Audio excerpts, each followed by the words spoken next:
আসসালামু আলাইকুম। আজকে আমরা জানবো ভেক্টর বীজগাণিতিক তথ্যের পার্ট 2 অংশ। এখানে সংক্ষিপ্ত এবং রচনামূলক প্রশ্ন উত্তর আছে।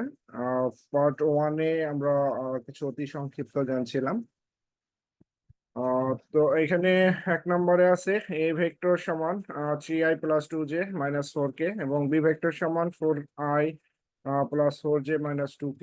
এই ভেক্টর দুটির লব্ধির সমান্তরাল একটি একক ভেক্টর নির্ণয় করো। তো এখানে ফার্স্ট হচ্ছে যে এ এবং বি এর লব্ধি ভেক্টর বের করতে হবে। এরপর লব্ধি ভেক্টরের সমান্তরাল একক ভেক্টর আমরা বের করব। তাহলে লব্ধি ভেক্টর বলতে আমরা এখানে এ আর বি কে যদি যোগ করি তাহলেই পেয়ে যাব লব্ধি ভেক্টর। এখানে এ ভেক্টর দেওয়া আছে, বি ভেক্টর দেওয়া আছে, তাহলে লব্ধি ভেক্টর হবে a+b। এ ভেক্টর এবং বি ভেক্টর যোগ করি, আই এর সাথে আই এর যোগ হবে, এখানে 3i+4i, এটা সমান 7i, +2j, এখানে আছে +4j, তাহলে হবে +6j, এখানে -4k -2k, তাহলে হবে -6k। তো সমান্তরাল আমরা লব্ধি ভেক্টরটা পেয়ে গেলাম। তাহলে সমান্তরাল একক ভেক্টর যদি আমরা বের করতে চাই তাহলে এই ভেক্টরটার মান বের করতে হবে। অর্থাৎ A plus B vector, A vector plus B vector, এদের মান যদি আমরা বের করি তাহলে হবে √ওভার, এখানে আই এর সহগের উপরে স্কোয়ার 7 স্কোয়ার, প্লাস জে সহগের উপরে স্কোয়ার আছে 6, জে সহগ 6 স্কোয়ার, প্লাস কে সহগের উপরে স্কোয়ার, অর্থাৎ কে এর সহগ আছে -6, এখানে -6 স্কোয়ার। তারপরে ক্যালকুলেশন যদি করি, 7 স্কোয়ার হয়ে যাবে 49, এখানে 6 স্কোয়ার হয় 36, এখানে -6 হোল স্কোয়ার, এখানে হবে 36। যোগ বিয়োগ করলে হয় √1 121, এটাকে রুট করলে হবে 11। তাহলে লব্ধি সমান্তরাল একক ভেক্টর সমান, এখানে হচ্ছে লব্ধি ভেক্টর ডিভাইডেড বাই লব্ধি ভেক্টরের মান। লব্ধি ভেক্টর বলতে A vector plus B vector, আমরা আগেই বের করছি। এখানে লব্ধি ভেক্টরটা বসাই দিই, 7i+6j-6k ডিভাইডেড বাই লব্ধি ভেক্টরের মান হচ্ছে 11, এটাই অ্যান্সার। এরপরে 2 নম্বরে এ ও বি এর অবস্থান ভেক্টর যথাক্রমে 1 1 1 ও 2 3 -2 হলে এ বি ভেক্টর, তারপর হচ্ছে এর মান এবং দিক কোসাইন গুলো নির্ণয় করো। এখানে অবস্থান ভেক্টর হিসেবে দেওয়া আছে, অর্থাৎ বিন্দু আকারে দেওয়া আছে। তো আমরা ভেক্টর গুলোকে বিন্দু থেকে ভেক্টরে পরিণত করতে পারি। এখানে এ এবং বি এর অবস্থান ভেক্টর যথাক্রমে 1 1 1 আর হচ্ছে 2 3 -2, অর্থাৎ এটা হচ্ছে এ বিন্দু আর এটা বি বিন্দু। তো আমরা এখানে এটাকে ভেক্টরে পরিণত করব। এ ভেক্টর হবে হচ্ছে এই ফার্স্ট যে 1, এটা মূলত স্থানাঙ্ক হিসাবে যদি আমরা চিন্তা করি, এটা এক্স এর মান, এটা ওয়াই এর মান, এটা জেড এর মান। তাহলে ওই ফার্স্ট যে 1টা, এই 1 হবে আই এর সহগ, তাহলে 1 × i, তার মানে আই। তারপরে মাঝের যে 1টা, এটা হলো জে এর সহগ হবে, ওয়াই এর মান, এটা হবে জে এর সহগ, অর্থাৎ 1j, তার মানে জে। তারপর লাস্ট যে 1টা, এটা হবে জেড, কে এর সহগ, অর্থাৎ জেড এর মান, তাহলে এখানে হবে +k। ঠিক একইভাবে এটা বি বিন্দু ছিল, এটাকে যদি আমরা ভেক্টরে পরিণত করি তাহলে বি ভেক্টর হবে এখানে 2টা হবে আই সহগ, অর্থাৎ 2i, তারপর 3, এটা হবে জে সহগ, অর্থাৎ +3j, আর হচ্ছে -2, এটা হবে কে সহগ, অর্থাৎ -2k। তাহলে এখানে এক্স ওয়াই জেড এর মান, এক্স এর মান হবে আই এর সহগ, ওয়াই এর মান হবে জেড জে এর সহগ, এবং জেড এর মানটা হবে কে এর সহগ। একটু খেয়াল করবেন, বিন্দু থেকে আমরা খুব সহজেই ভেক্টর পরিণত করতে পারি। এরপরে বলা হচ্ছে কি যে এ বি ভেক্টর সমান কত। আমরা এ ভেক্টর বি ভেক্টর পেয়ে গেলাম, তাহলে এ বি ভেক্টর সমান হচ্ছে B vector minus A vector. তাহলে বি ভেক্টর মান বসাই দেই, এ ভেক্টরের মান বসাই দেই, এরপরে হচ্ছে ব্রাকেট তুলে দেই, এখানে সবগুলো প্লাস ছিল ব্রাকেটের ভিতরে, সবগুলো মাইনাস হয়ে যাবে।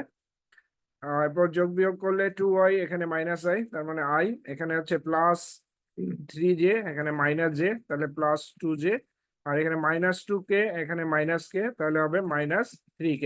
এটা একটা আনসার, এটা হচ্ছে এ বি ভেক্টর। এরপর যদি আমরা মান বের করতে যাই, এবি ভেক্টরের মান বের করতে বলছে, তাহলে এবি ভেক্টরের মান খাড়াদাড়ি, অর্থাৎ মডুলাস মান বা পরম মান, তাহলে √ওভার আই এর সহগের উপরে স্কোয়ার প্লাস জে সহগের উপরে স্কোয়ার প্লাস কে এর সহগের উপরে স্কোয়ার। এখানে আই এর সহগ 1, জে এর সহগ 2, কে এর সহগ 3। সরি -3, তাহলে এটা ক্যালকুলেশন করলে হবে √14, এই হচ্ছে মান। এরপরে আসি আমরা দিক কোসাইন। একটা ভেক্টর দিক কোসাইন মানে হচ্ছে ভেক্টরের আই সহগকে তার মান দ্বারা ভাগ দিতে হবে। অর্থাৎ ভেক্টরের দিক কোসাইন হবে তিনটা, একটা হচ্ছে এক্স অক্ষের জন্য, একটা ওয়াই অক্ষের জন্য, জেড অক্ষের জন্য, তিনটা মান আসবে দিক কোসাইন। তো প্রথমটা হচ্ছে আই এর সহগ, এখানে আই এর সহগ আছে 1, আই এর সহগকে এর মান দ্বারা ভাগ দিতে হবে √14, তাহলে একটা মান পাবো আমরা আই ডিভাইডেড বাই √14। দ্বিতীয়টা পাবো জে সহগকে ভেক্টরের মান দ্বারা ভাগ দিব, অর্থাৎ জে সহগ আছে 2 আর ভেক্টরের মান হচ্ছে 14, তাহলে 2 ডিভাইডেড বাই 14। আর তৃতীয়টা হবে যে কে সহগ -3 আর এখানে মান হচ্ছে 14, সুতরাং তৃতীয়টা হবে আর -3 ডিভাইডেড বাই 14। এটা হচ্ছে দিক কোসাইন, ভেক্টরের দিক কোসাইন। আই জে কে সহগগুলোকে তাদের মান দ্বারা ভাগ দিব এবং কমা দিয়ে দিয়ে লিখব। ঠিক আছে। 3 নম্বরে বলা হচ্ছে প্রমাণ করো যে 2y - j + k, তারপর হচ্ছে i - 3j - 5k এবং 3i - 4j - 4k ভেক্টর তিনটা একটি সমকোণী ত্রিভুজ উৎপন্ন করে।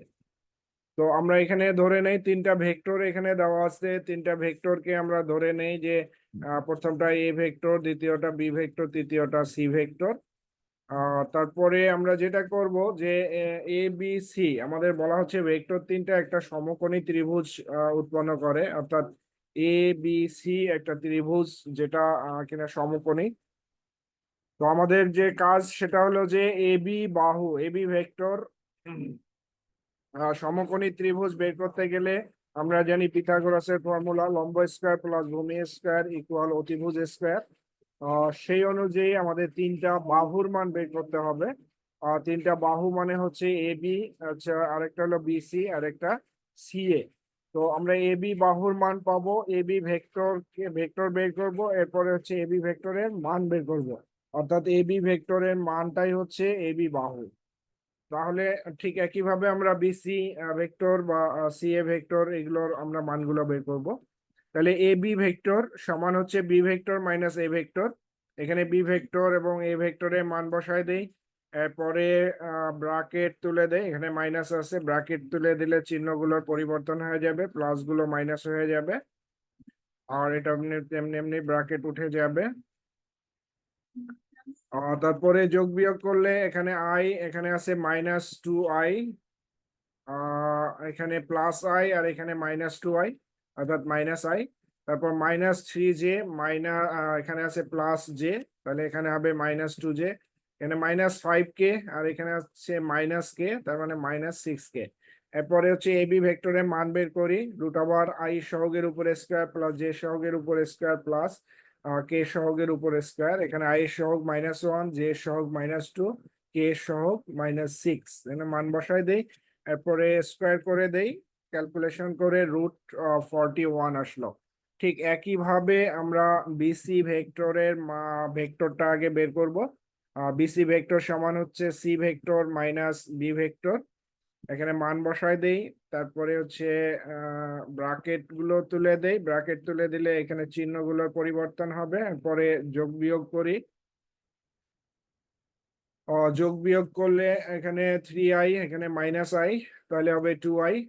তারপর -4j, এখানে আছে +3j, তাহলে হবে -j। আর এখানে -4k, এখানে +5k, তাহলে হবে k। এরপরে বিসি ভেক্টরের মান √i সহগের উপর স্কয়ার প্লাস j সহগের উপর স্কয়ার প্লাস k সহগের উপর স্কয়ার। এখানে i সহগ 2, j সহগ -1, k সহগ 1। এভাবে এখানে মানগুলো বসাই দেই, এরপর ক্যালকুলেশন করলে হয় √6। আবার সিএ ভেক্টর, সিএ ভেক্টর মানে হলো A vector minus C vector.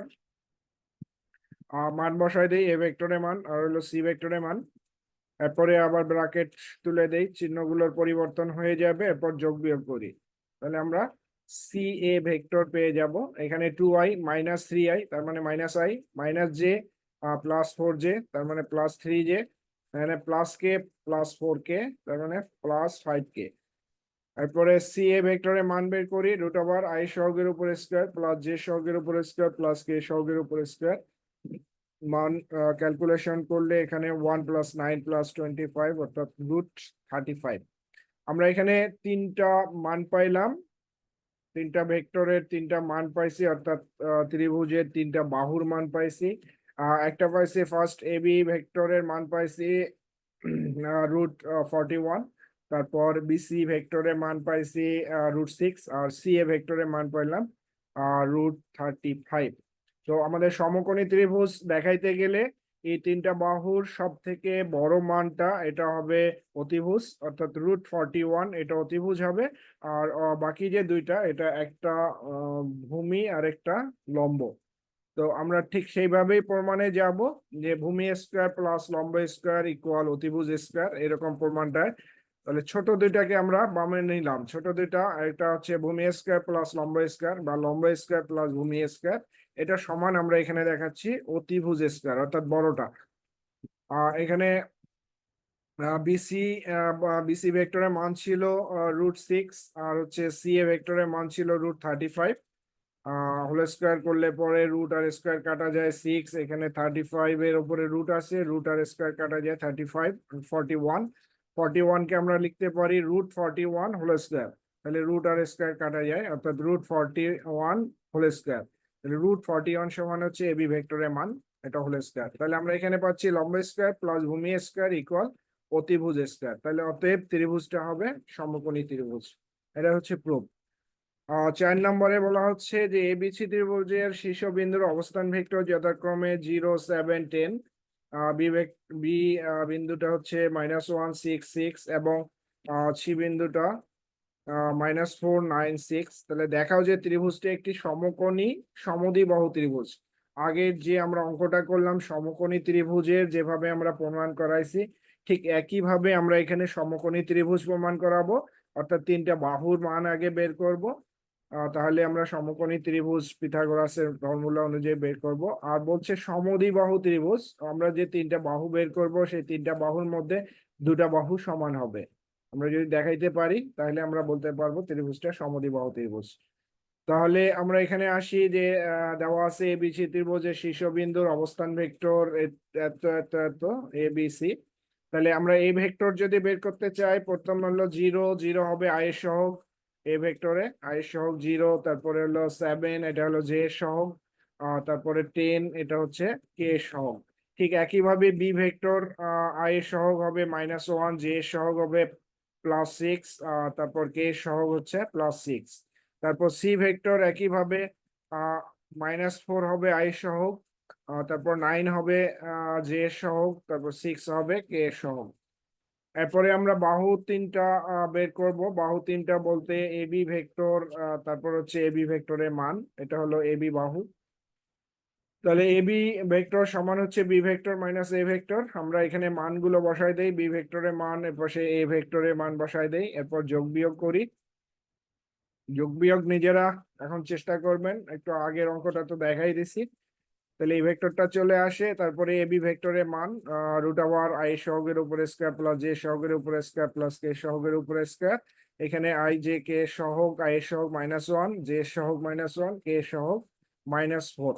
একটু খেয়াল করে বসাই দিবেন মাইনাস গুলো না দিলে ভুল হয়ে যাবে। এরপর হোল স্কয়ার করলে এগুলো প্লাস হয়ে যায়, অর্থাৎ √18। √18 কে আমরা লিখতে পারি 9 × 2। 9 কে যদি আমরা রুটের বাইরে নিয়ে আসি তাহলে হবে 3, অর্থাৎ 3 স্কোয়ার। 9 মানে 3 স্কোয়ার, স্কোয়ার আর রুট বাদ যায়, তাহলে 3 আসবে আর 2 এর উপর রুট থেকে যাবে, 3√2। এরপরে আসি আমরা বিসি ভেক্টরে। বিসি ভেক্টর মানে C vector minus B vector, মান বসাই দেই, ব্র্যাকেট তুলে দেই, যোগ বিয়োগ করি, তাহলে এটা চলে আসবে। এই ক্ষেত্রে আমরা বিসি ভেক্টরের যদি মান বের করতে চাই, আগের মতোই √আই সহগের উপর স্কয়ার প্লাস জে সহগের উপর স্কয়ার প্লাস কে সহগের উপর স্কয়ার। এখানে আই সহগ -3, জে সহগ +3, আর কে সহগ 0। মান বসাই দিলে এখানেও √18, 9 + 9 তার মানে 18, অর্থাৎ √18। এটাও আমরা 9 × 2 করি, তার মানে 3√2। তাহলে আমরা এখানে দুইটা 3√2 মান পাইলাম। লাস্ট যেটা সি এ ভেক্টর, যদি আমরা বের করতে চাই A vector minus C vector, তাহলে এ ভেক্টরের মান বসায় দেওয়া হলো, সি ভেক্টরের মান বসায় দেওয়া হলো, যোগ বিয়োগ করলে পরে এখানে 4i minus 2j plus 4k আসে। এরপর সি এ ভেক্টরের মান রুট ওভার আই সহগের উপরে স্কোয়ার প্লাস জে সহগের উপরে স্কোয়ার প্লাস কে সহগের উপরে স্কোয়ার, এখানে আই এর সহগ 4, জে এর সহগ -2, কে এর সহগ 4 বসায় দিয়ে ক্যালকুলেশন করলে 36 রুট ওভার, অর্থাৎ √36 মানে হচ্ছে 6। তো আমরা এখানে যেটা পাইছি এবি ভেক্টরের মান এবং বিসি ভেক্টরের মান দুটাই পাইছি 3√2, অর্থাৎ এবি ভেক্টরের মান মানে হচ্ছে এবি বাহু, আর বিসি ভেক্টরের মান হচ্ছে বিসি বাহু, অর্থাৎ এবি বাহু আর বিসি বাহু হচ্ছে সমান, তাহলে ত্রিভুজটা সমদ্বিবাহু ত্রিভুজ। এরপরে হচ্ছে সমকোণী ত্রিভুজ প্রমাণ করতে গেলে পিথাগোরাসের ফর্মুলা অনুযায়ী আমাদের যেতে হবে। আমরা যে তিনটা বাহুর মান পাইছি, এ বি বাহুর মান পাইছি 3√2, বিসি বাহুর মান পাইছি 3√2, আর সি এ বাহুর মান পাইছি 6। তো এখানে 6টাই হচ্ছে বড়, তার মানে 6 অতিভুজ ধরে নিতেই হবে। বাকি দুটো একটা লম্ব আর একটা ভূমি, তাহলে লম্ব স্কোয়ার প্লাস ভূমি স্কোয়ার। এ বি এর মান হচ্ছে 3√2 হোল স্কোয়ার, বিসি ভেক্টরের মান 3√2 হোল স্কোয়ার, মান বসায় দিলাম। স্কোয়ার যদি করি 9 × 2, এখানেও 9 × 2, তাহলে 18 + 18 সমান 36, 36 কে লেখা যায় 6 স্কোয়ার, 6 স্কোয়ার তাহলে 6, আমরা সি এ ভেক্টরের মান পাইছিলাম 6, তার মানে সি এ ভেক্টর তার উপর স্কোয়ার, তাহলে আমরা এখানে পাইলাম লম্ব স্কোয়ার প্লাস ভূমি স্কোয়ার ইকুয়াল অতিভুজ স্কোয়ার। অতএব আমরা লিখতেই পারি যে ত্রিভুজ এবিসি হচ্ছে সমকোণী ত্রিভুজ। আমরা একবার সমদ্বিবাহু ত্রিভুজ দেখাইলাম, এরপরে দেখাইলাম আমরা কি সমকোণী ত্রিভুজ, তাহলে আমরা লিখতে পারি দুটা মিলে ত্রিভুজ এবিসি সমকোণী সমদ্বিবাহু ত্রিভুজ। আজকে এ পর্যন্তই, আপনারা একবার না হলে দ্বিতীয়বার দেখেন, হয়ে যাবে ইনশাআল্লাহ। আর যারা এখন পর্যন্ত এই চ্যানেলটাকে সাবস্ক্রাইব করেন নাই, সাবস্ক্রাইব করবেন পরবর্তী লেকচার গুলো পাওয়ার জন্য। থ্যাংক ইউ সবাইকে।